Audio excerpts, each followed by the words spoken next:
Today, I'm going to share with you a story that happened to me back in 2016. My name is Myuu, and I'm from Palmeiras dos Missos, a quiet little town in the south of Brazil. I've been a truck driver for over 20 years, and in that time, I've seen and heard just about everything. Many of my fellow drivers have told me supernatural stories they've experienced out there on the long, lonely highways of our country. Hauntings, screams echoing out of nowhere, people who appear and disappear like ghosts, mysterious lights in the sky. I've heard it all. But what happened to me that night was, without a doubt, the most terrifying experience I've had in all my decades on the road. Before I begin, I'd like to ask you to give this video a thumbs up. It really helps the Noche Embrujada channel grow and bring more stories like this one. And, of course, subscribe to the channel so you don't miss any of these accounts. Now, let's get to the story. At the time, I owned a truck and did a lot of freight jobs in the region, both in my hometown and nearby towns. Once, I was hired for a pretty interesting job in Passo Fundo, a city here in the interior of Rio Grande do Sul. As usual, I got everything ready for the trip, prepared the truck, and left home around 10 p.m. The plan was to arrive early in Passo Fundo to load the cargo and continue on my way without wasting any time. It was a typical winter night in the south. Freezing cold and that thick fog that envelopes the forests and roads, giving everything a kind of ghostly atmosphere. I had been on the road for about an hour, driving calmly, when suddenly, the truck's engine started to fail. It was jerking, as if it wanted to shut off on its own. I was worried because this wasn't a common issue, and stopping on the side of the road at that time of night wasn't exactly part of my plan. But I had no choice. I had to pull over and take a look at the engine. When I got out of the truck, the cold was so intense that I could see my breath forming clouds of vapor in the air. The fog was so thick that I could barely see more than a few meters ahead. I grabbed my flashlight and went to check the engine, hoping I could fix the problem. When I opened the hood, I saw that some parts were damaged, and I quickly realized I wasn't going to be able to fix it on my own. That's when I remembered a mechanic friend of mine, a guy I've known for many years who's always worked on the roads, fixing trucks in situations like mine. I called him, explained what was going on, and he assured me he'd be there in less than 2 hours. I felt a little better, but still, that place wasn't exactly welcoming. The stretch of road where I had stopped was completely isolated. There were no houses nearby, just woods on both sides of the road. Shortly after I called the mechanic, another truck driver stopped to help me. He was very kind, but unfortunately, he didn't have the parts one needed. After taking a quick look, he continued on his way, and I stayed there, resigned, waiting for my friend to arrive. In the meantime, I decided to check the back of the truck to make sure everything was okay. Thankfully, there were no issues there. Then, I went to relieve myself in the bushes nearby. That's when I started hearing strange noises coming from the woods. They sounded like something moving, maybe an animal or even a person hiding there. My heart started racing.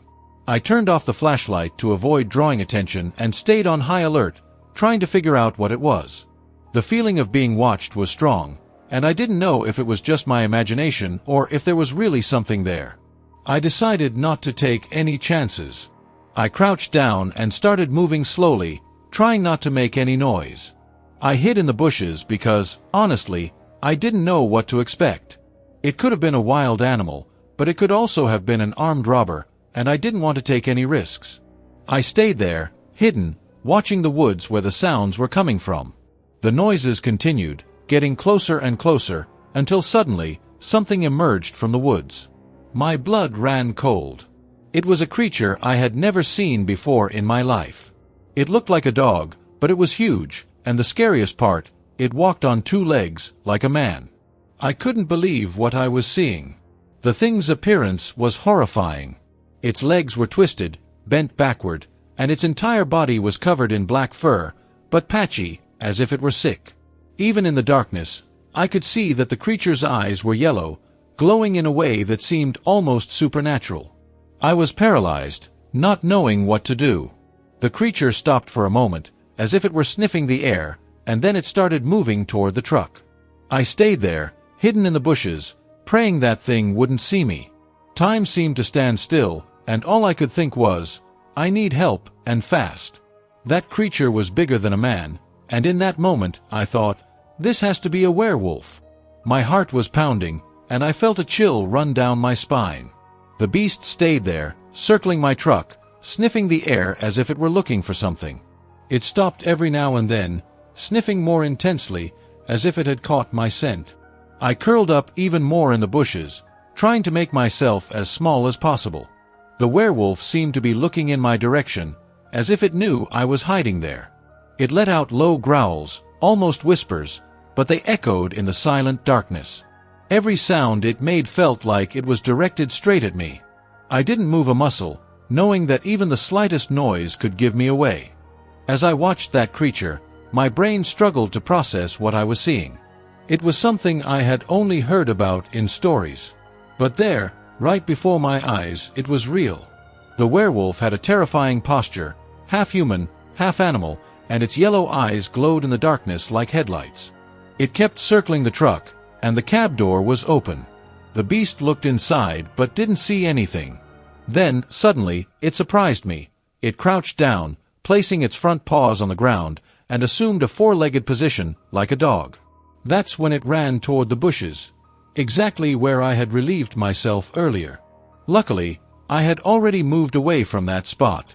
The werewolf began growling ferociously, trying to find me. My heart nearly stopped from fear. But I took advantage of the creature's distraction and, with the utmost care, quickly ran to the truck's cab. I knew that if I stayed in the bushes, it would only be a matter of time before it found me.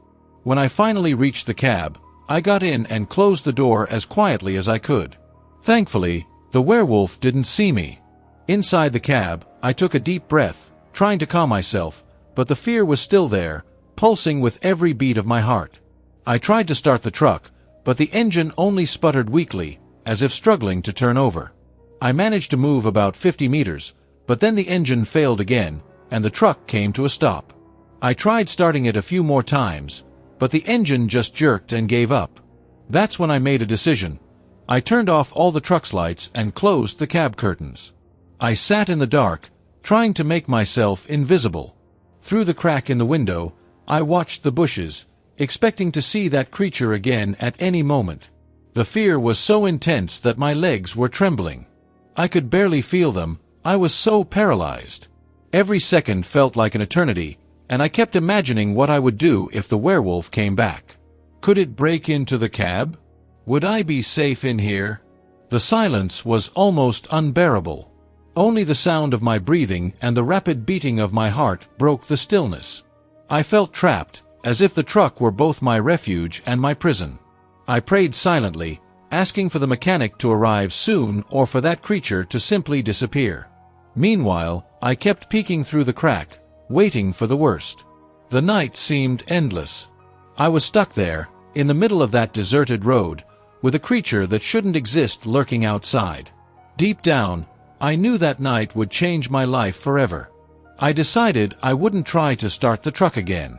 The risk of drawing that beast's attention was too great, and I didn't want to push my luck. I resolved to wait for the mechanic. I sat there, motionless, listening to every sound from outside, preparing myself for anything. Time seemed to stand still. After a while, I noticed the noises in the bushes had stopped. No more growling, no more heavy footsteps. The silence was almost absolute, and somehow, that made me even more tense. I stayed there, waiting, peeking through the crack in the window, trying to spot any movement. It had been almost an hour since I had entered the cab, and I started to think that maybe the werewolf had left. That's when I heard a noise. A metallic sound, coming from the truck's door handle. My heart stopped. Someone, or something, was trying to open the door. I quickly looked through the crack in the window and saw that horrifying creature, with its dark fur and yellow eyes, trying to force its way in. I crouched on the floor of the cab, but fear overwhelmed me. The door was locked, but that beast knew I was inside. It started pounding on the truck's body with incredible force, each blow echoing like thunder inside the cab. I could feel the metal shaking, and my fear only grew. What would I do if it managed to break in? It was in that moment of despair that I saw lights approaching. Headlights, coming toward me. The werewolf stopped banging on the door, as if it had noticed someone arriving, and then I heard the creature's footsteps running away. I looked through the crack and saw that it was the mechanic, finally arriving in his pickup truck. My relief was immense, but I still knew that creature could be nearby, hiding in the bushes, waiting for the right moment to attack. The mechanic parked his truck next to mine, but I shouted at him not to get out of the vehicle yet. He looked at me with a strange expression, as if he didn't understand what was going on. "What kind of animal was that running back there?" he asked, his voice tinged with suspicion. "You'd better stay inside the truck," I said, trying to stay calm, but my voice was trembling. The mechanic noticed how scared I was, and he started to get tense too. "What the hell is going on, Myuu?" he asked, looking around as if he expected something to emerge from the darkness at any moment. I didn't know how to explain. How could I tell him I had seen a werewolf? That thing had been out there, trying to get into the truck. It sounded crazy, but I knew what I had seen. And apparently, he had seen something too, because he didn't question me further. He stayed inside his truck, with the headlights on, illuminating the road and the surrounding bushes. Meanwhile, I kept peeking through the crack in the window, waiting to see those yellow eyes again. The fear was still there, pulsing inside me, but at least now I wasn't alone. The mechanic was there, and that gave me a glimmer of hope that I might make it out of this situation. But deep down, I knew the night wasn't over yet. And that creature, whatever it was, could still be nearby, waiting for its chance. Then, the mechanic parked his truck right next to my cab. I didn't think twice. I got out of the truck and quickly climbed into his vehicle. As soon as I sat down, he looked at me with a worried expression and asked, "Myuu, what happened here? Why are you so scared?" I took a deep breath, trying to calm myself, and said to him, "Just get me out of here first. Please, take me far away from this place. We'll only come back when it's daylight." He didn't question me, just nodded and started driving. As we moved down the road, I finally felt a little more at ease, but the fear was still there, clinging to me. On the way, I started telling him everything that had happened. I talked about the engine failing, the noises in the bushes, and that creature that looked like a werewolf. I recounted every detail, from the moment I saw that thing emerging from the woods to the desperation of being locked in the cab, listening to that beast pounding on the truck's body. The mechanic listened in silence, but I could tell he was trying to process it all. He admitted that he had also seen something strange when he arrived, but he wasn't sure what it was. "I saw a shadow running into the woods, but I couldn't make it out clearly," he said. Given how scared I was and the story I had just told, he ended up believing me. "There are things on these roads that we just can't explain, Myuu," he said, as if he had experienced something similar before. We drove around for a while until we found an open gas station. We stopped there to grab something to eat and drink some coffee, trying to calm our nerves. The food helped a little. We stayed there talking, trying to distract ourselves, until the sky began to lighten. Around 6 a.m., we decided to go back to the spot where I had left the truck. By the time we arrived, the sun was rising, and the terrifying darkness of the night had given way to a faint but comforting light. Even so, I was still on edge. The memory of that creature wouldn't leave my mind, and I couldn't stop glancing at the bushes, expecting to see something move. The mechanic got straight to work. He replaced the damaged engine parts, and after a while, the truck was running again. I thanked him, but I was still wary. Even in the daylight, that place gave me chills.